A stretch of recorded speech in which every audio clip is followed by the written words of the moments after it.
Riordan. I'm the Director of Emergency Management for the City of San Jose. While the hiring process took place prior to the flood, I was actually offered the job after the flood. So I've been very busy with the city and getting the systems back. Very happy to return to San Jose. I'm a graduate, my bachelor's from Santa Clara University and my master's from San Jose State. So this is where I got a lot of my education. Yes, Spartans. Got them both. Got all the colors. Yeah. I was wearing green yesterday, red the day before. You know, it just depends on how I'm feeling that day, so what colors I wear. I want to thank the council because we've gotten a lot of support, particularly from Chappie, who wants me to remind him that he still doesn't know what to do in an emergency, so that's okay. I'll help you out on that, Chappie. So we're very happy with the support we've gotten from the council and what we asked, suggested, and moved since the flood. I started my career actually when I was quite young, because I'm number 10 of 12 children. Oh. And we grew up in an 1,100 square foot house, so if you want real emergency management experience, that's where you start. Grew up in Southern California, Los Angeles, then moved up here to the Bay Area. But I've sort of been born into this program. 32 years of professional experience, first starting in Contra County, then working for East Bay Mud, which is a water wastewater utility in the East Bay, 1 million customers. And then I still live in the community of San Ramon, and I worked there for 7 years in their emergency management program. So a lot of experience. Periods of time on private sector, even working with a response to Hurricane Katrina and other disasters with the federal government and EPA as well, as part of the programs. So that's a little bit about my background. And how many of you know, thank you, fire department, I appreciate that. That's emergency response. So, emergency management, what is it? Fire department, what's their primary responsibility? What risk do they reduce? Heart attacks. Heart attacks, so healthy. That's a lot. Health? 90%. That's a lot, most of their calls is that. What else do they help reduce? You get cats out of trees. Cats out of trees. Sometimes they do, or chase other things down. Fires, fire mitigation, fire preparedness, things of that nature. What about law enforcement? What do they do? Safety. Public safety. What else? Eat donuts at We have a comedian in the house. Yes, what else? Manage crime, crime prevention. That's their focus. Those departments, they provide that service in the field. Our service is not in the field as much as it is between those departments. When the flood comes, it's our responsibility to make sure that there's people out there coordinating shelter operations, that people know their plans or procedures to activate those centers, to bring the right resources in so we know the right people to call when that time comes to get the right resources to the community. So we sort of fill the gap between those public servants that you know and see out in the street. We're behind that scene, developing the programs that are necessary. So we identify risks. We have 4 primary risks. We have natural risks. What are some of the natural risks we face? Earthquake, yay. What's the first thing you do when an earthquake happens? Duck cover and hold, thank you. So even here, we get under these tables here. Duck, cover the back of your head, hold on with one hand, hold on to the table so it doesn't slide out from above you as the earthquake is occurring. We don't do the things that you saw. How many of you saw the movie San Andreas? Only one. Okay. Well, the main character, The Rock, he's got a great name. His name is Ray in the movie. There's not much else in the movie that's real. If you ever do see the movie, there's a lot of theatrical activities that take place. A lot of people liked it because it picks up the adrenaline as you watch the movie as it goes on. But the primary purpose for us is to help the community understand that threat. Because along with that earthquake, what else comes that could be a natural threat? Fire. What else? Flood. Utility breaks. Robberies. Apocalypse. Looting. That is a possibility. And that's where we have to pay attention to the public, the police department and looking at our assets and making sure that the priorities are given to the right areas of where the emergency are occurring. Some of the unknown items, some of the other areas are utility outages.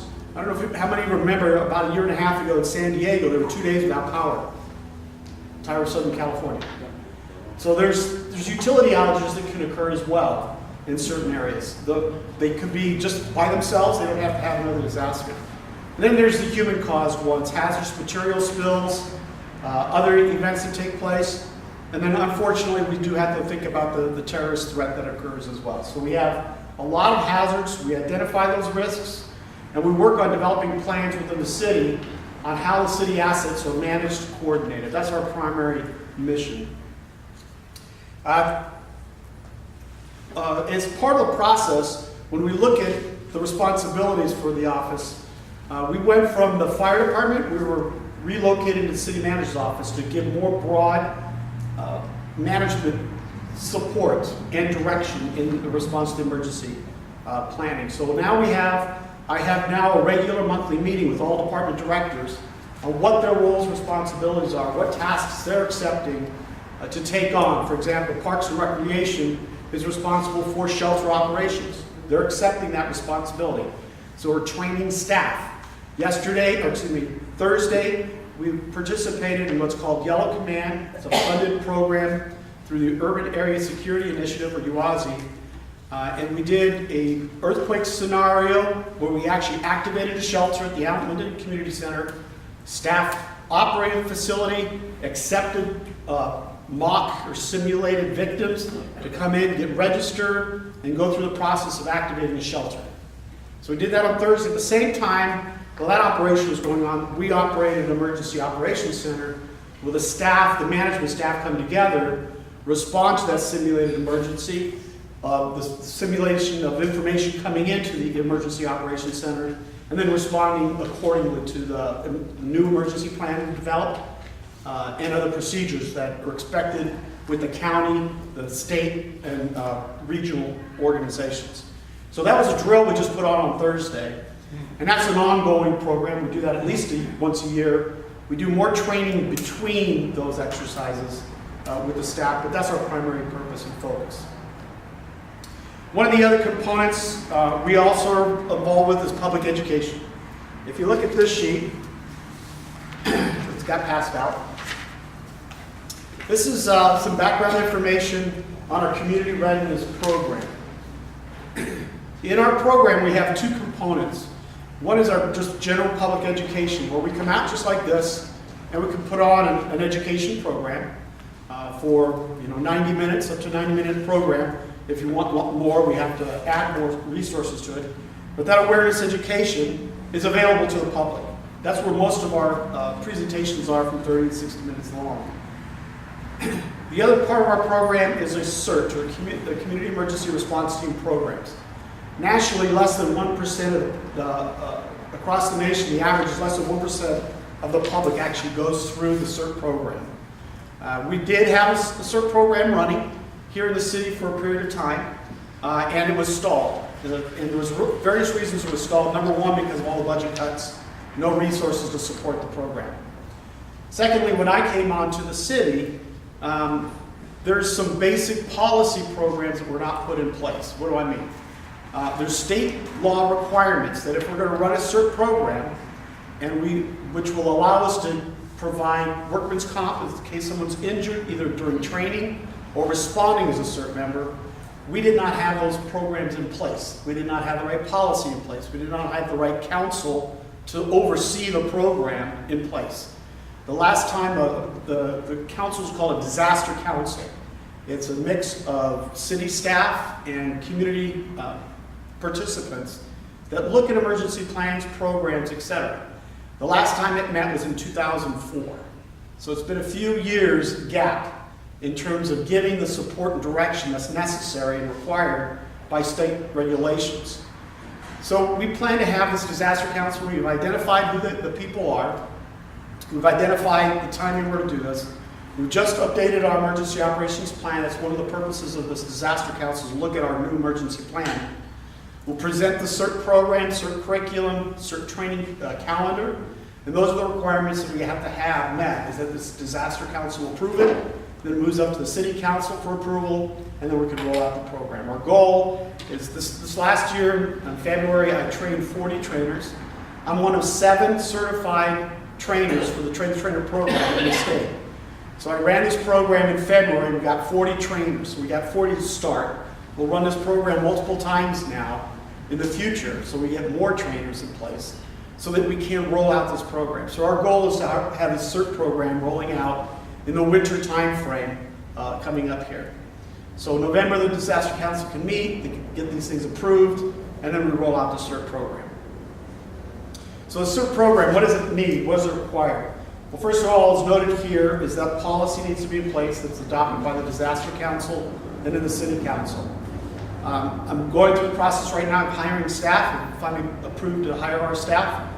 Nationally, if you looked at the average of staffing for a city this size, and across the nation, it runs, for example, New York City, one of the largest city in the United States, has an office with 200 emergency managers. Well, they need that. That jurisdiction needs it. Jurisdictions here in the state of California, the office that we should have is about 19 to 20 people. We have 7. So it gives you a sense of where we don't have the resources, we have to look at other ways and means of delivering the services. So, but I do have the opportunity now to hire staff, and one of the staff members will be responsible for coordinating the CERT program so we can roll the program out. The third component is trainers. As I mentioned, the trainer program will scheduled to do another one this coming February, so we're going to have more trainers available for the program. The materials. Here in San Jose, we have to produce things beyond English. So we have English, all the materials are available in English for the trainers, for the programs.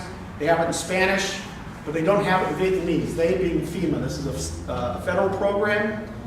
It's set up as a federal program, and so the materials typically come there. And they're only going to do English and Spanish, so now we have to translate all these materials for Vietnamese as well. So we're working on that process right now. We also have to have a CERT operational plan. As how do we use these CERT personnel? What's their expectation? Because that will become part of the training as well. The 20-hour training course is done. There will be a module. What is it you're expected to do? How do you organize? How do you report into the city's emergency operations center and things of that nature? So we have to work on that operational plan as well. And then finally, implementation. So on the back side, you'll see that there's sort of a calendar, a vision of when these things are happening, the process of where we're going, and the intent then is again by winter this year to have the program rolling out.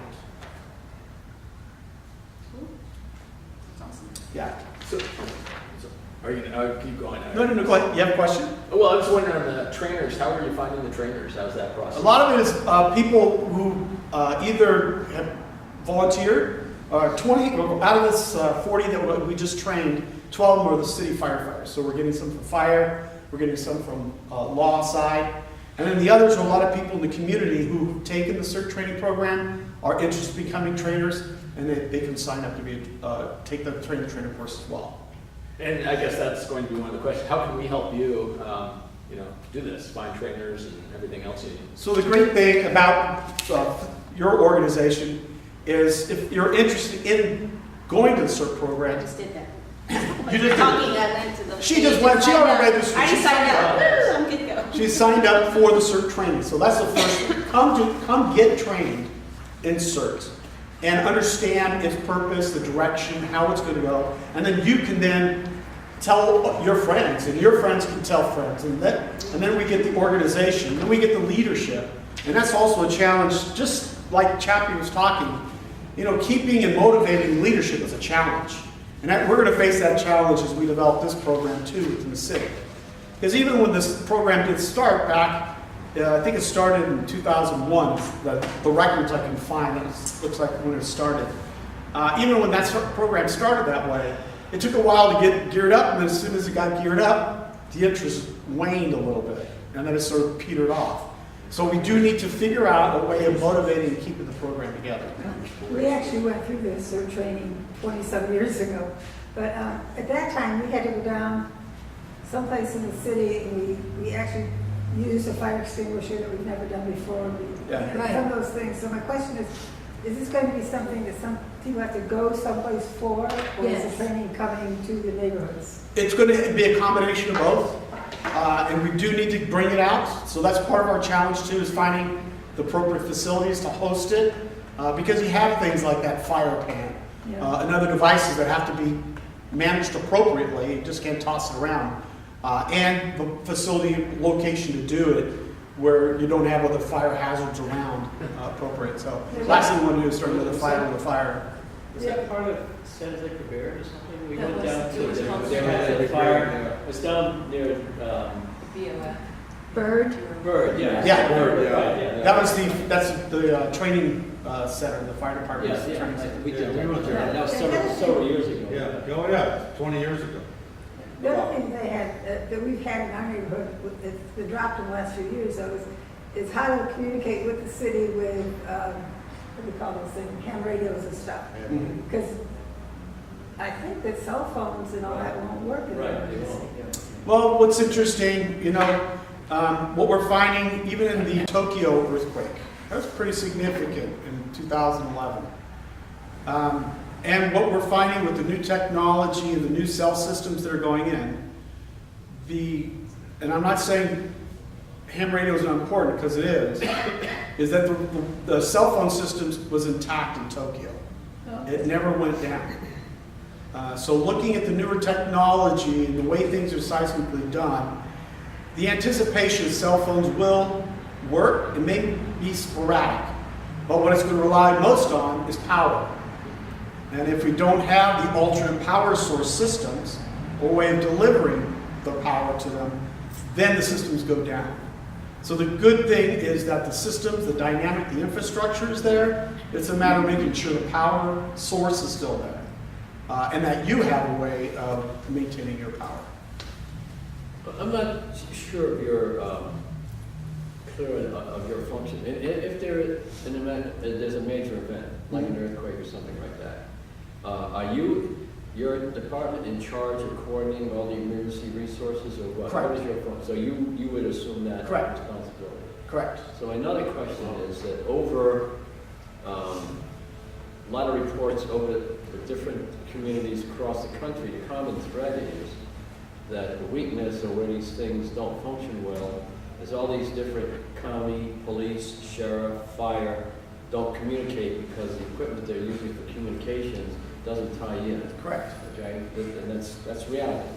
And there's supposedly But that's government not- programs to mitigate that. There was government funding was supposed to come in to take care of that, so you had common communication equipment between all these emergency services. Has that happened in San Jose? Oh yes, very much. And even in the community I was in San Ramon, it started with an East Bay Regional Interoperable Communication System, EBRICS. They love their acronyms. Here's the Silicon Valley Interoperable Radio Advisory Commission. Has been in place for a number of years. We've replaced all our police and fire radios with the equipment, so they are all what's called interoperable. It's all P25 is the technical term that's used out there, to make sure the bands can cross over. So that would not be the case here. All our law, all our fire, even our parks departments, other agencies, hospitals, they now have the capability of cross-connecting. Is that, and FirstNet was kind of the federal program? to Correct. Because I noticed Santa Clara County Fire wasn't using FirstNet, they're using Verizon, which seemed kind of crazy. So is that something? FirstNet is its first generation is coming out now. Yeah. So it isn't there yet. Yes, Santa Clara Fire has sued against Verizon Yeah. because there was this drop load that they were doing Right. to try and manage. I don't know all the details of it, but yes, there was a problem. with Yeah, Verizon so I just service. went to FirstNet. FirstNet's coming out. Actually are, they actually have retail plans there. It's surprising. Yeah, so there's the FirstNet program will be coming out, as well as the innovation department out of our city now is working on the new small nets in the area. That band will be coming out as well, which will improve the coverage because they'll be on, I don't know how many light poles, but each one of the light poles at the top, there'll be a transmitter receiver capability to increase our ability to communicate, so we don't wind up with that kind of an impact that the Santa Clara County Fire experienced in the fires of the north. I'm a really strong proponent of CERT training. I think it's really important. My question is more practical for me, that our association, our neighborhood, is planning its budget. Is the city going to be charging for this kind of thing? Do you know? The city council has asked that we look to deliver the service without a cost to the public. Okay. So we're going to do our best to make it that way. Okay. But that's where I have to look at having the right staff on place, the right trainers, because we cannot assume, our office cannot assume to be able to deliver the training on our own. We just can't. We don't have the resources to do it. Yeah, I'm not opposed to charging. I just Yeah, was curious. just Because, budgeting. yeah, it's budgeting and stuff. Yeah.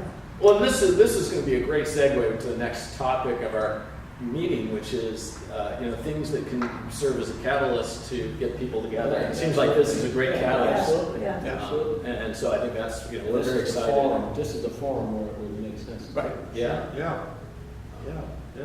Also, your training, I'm not sure one size is going to fit all as far as deployment and all that. You may have different types for different areas or something Correct. like that. You know what I mean? Correct. Rather than try to have a force fit where this thing is going to be work everywhere. And that might not work. Right, that's part of the challenge we have to look at, is work with each district, and maybe even break it down to neighborhood association, maybe different of how we organize and develop the team that'd be necessary It for. could be bringing information. geographical, it could be, just a terrain or something. And touching on Gary's point, and we touched on this a little bit before, the Hammond Park Association, for instance, transcends Campbell and San Jose. So Right. the question is, how do you coordinate with agencies outside of San Jose? Because obviously the emergency doesn't stop at the city line always. So there's a law on the books. It came out of, in my experience, I've responded to 14 presidential declarations of emergency, including the 1991 tunnel fire. You may remember that fire that burned up Oakland and Berkeley. Well, that law, there was a law passed right after that event in 91. Senator Petrus, state senator, had his home burned. And he passed a law that says, you asked about the interoperable communications. His law addressed not just the equipment interoperability, but the human interoperability of how do you organize your city, your jurisdiction, your response mechanisms so that they're consistent. So that law, called the Standardized Emergency Management System, came out in 1992, in effect by 96. I was on the governor's task force to develop the program as it rolled out, the training and other elements of it. Part of that program is to bring within the boundaries of a county, all jurisdictions are equal and facilitated under the auspice of what's called an operational area council. So we meet monthly so that I know Ken. It's not, I know you now, I don't have to wait for the emergency. We do that for our jurisdictions, and we also do it for our CERT programs. So there's a representative that manages the CERT programs also coming together on a monthly, at least monthly basis, so that we can understand how the other one's operating, because it could be different, how the response mechanisms work, and we want to address that. That's good. I also graduated from the first CERT class that the city had, and they gave each one of us a backpack that contains, the equipment that we're supposed to have. And I actually had a fire that burned my home to the ground, so I lost all the CERT information, but that backpack was in the garage and survived that fire. So, Did you fire retardant all over it or something? No. Wow, that's interesting. That survived. So there was, at the end of our class and the graduation, there was no, besides receiving this beautiful backpack, there was never anything more. Right. Nobody ever contacted us. Yeah. They said they had run out of money to continue Yeah. having more classes.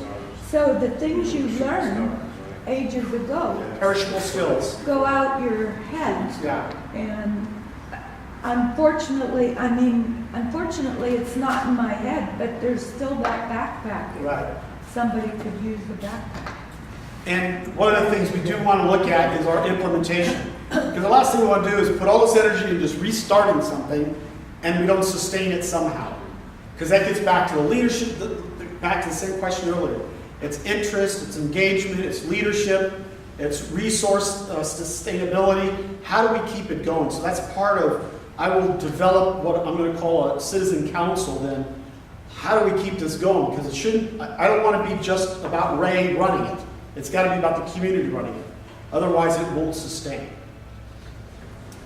I notice Campbell has a presence at the Campbell Farmers Market on Sunday. Their CERT guys got a little table there. Yeah, Jim usually and Isabella, I'm sorry. Isabel Barrios? Or- Yeah, I'm not sure, but that group. Yeah, but they're usually at least once a month they got a little table set up for CERT training. Campbell. Right. Yeah, the Campbell's done a very nice job. Sunnyvale's done a nice job. There used to be the emergency manager there, Ray Anderson. She did a good job in creating the CERT program. They called it, I think, NERT or something. But yeah, developing all the caches of supplies and things of that nature as well. Yeah, and again, the Hammond Park area, not to keep going back to where others, but I mean, we do have the CERT right there in the Campbell site, so I think we could leverage that, the Sure. people who are already doing it and somehow go to the Certainly. San Jose side, maybe that would help you as far as, maybe it would be a good catalyst for how this could be done. Yeah, There's more. this district board is Cupertino too, and Santa That's Clara. true, yeah. And Santa Clara.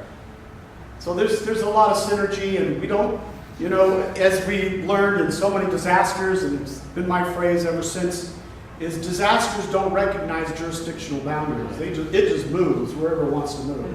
So we have to be able to coordinate and blend and operate with and in collaboration of the other teams. So as far as our next steps, would it make sense that, as you get these programs out, for us to maybe host one of these or something? That's certainly one of the areas I'll be working with Chappie to figure out where does he want these courses, or where does he think, and I think he's going to turn to you guys to say, where should we put this on? Right. At least the first couple But rounds. are we looking at something that really is going to mature in next year, calendar year? That's the goal, is to make it, Rather than now. kick it off and move it Right. forward, I right? mean, you'll have something in place, you're going to run a pilot or anything like that? Or? Well, we know what the program is. I mean, I've run the program for many, many years. I mean, I started in 1983. The program I started before became official in '85. So we'll get something going and information out. There's not necessary. There's not a pilot necessary because it's a pretty clear. I guess welcome. I don't want to start turning people on and be premature. Oh, I see what you're saying. Yeah. We'll get the word out. We're going to put together this disaster council that'll meet in November. We have to have a pre-approved list scheduled. We're going to do District 1 then, District 6 then, District 5 then. So we have to have a schedule also approved by this disaster council. Do you have a size of a class? We anticipate, it's hard to teach more than 40 at a time. Yeah. But we've allowed for up to 50. And we will be working with the organization is called The Academy. This organization actually trains our police and firefighters on what to do. So it's run out of Gavilan Community College. It used to be run out of Evergreen, but now it's out of Gavilan. We're working with them on the delivery of this course. They'll help us identify, support, and direct instructors. We will work with them on calendaring, and they'll give us a list of instructors so that we can get that together. And that'll be the job of that person I'm hiring as a coordinator to help manage all this information. But then we'll have an opportunity, if you take the CERT course and you take one or two other courses, you can also get credit at the college for education units. So that's part of our incentive program. We're trying to also include as a way of, some people like to get these certificates and college credits. So. Any other questions? Great. That's wonderful. Ray, thank you very much.